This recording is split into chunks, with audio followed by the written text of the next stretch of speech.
Now, every year, billions of dollars are literally going up in smoke as oil and gas companies burn off unwanted natural gas. It's a controversial practice called gas flaring.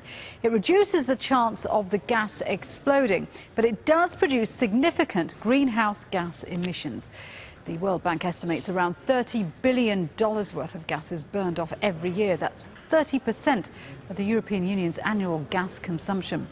The world's largest gas flaring operations are in the Niger Delta, whereas Yvonne Dege reports communities are complaining that it's causing chronic health problems and pollution. There's anger and frustration in the Akala-Olu community, River State, in Nigeria's oil-rich Niger Delta.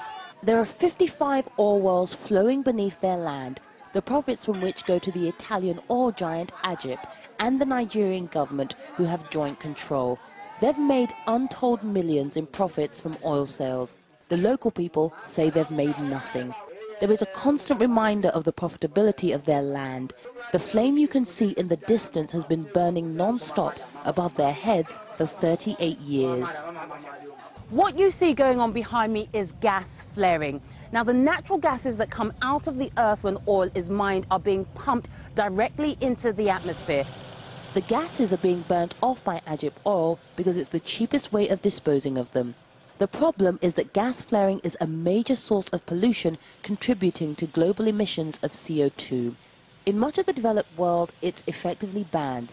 There, oil companies are forced to trap the vapors, which are then harnessed for energy and other products. But in the Niger Delta, the natural gases are not only wasted, they also produce a health hazard for local people.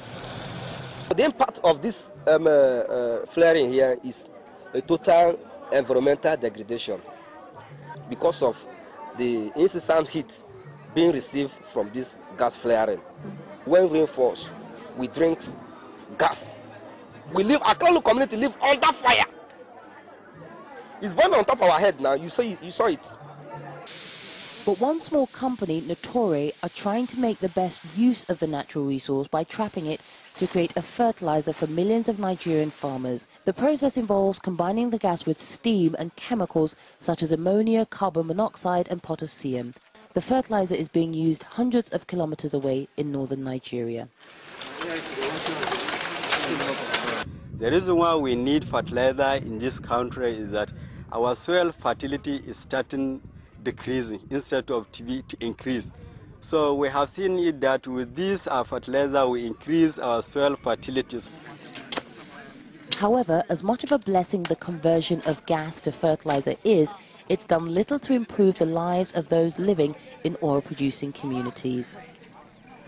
Government should intervene. NGOs, they should write so that the whole world should understand that a community named Akala-Olu in Ahoda West local government area is living in fire, is living in bondage.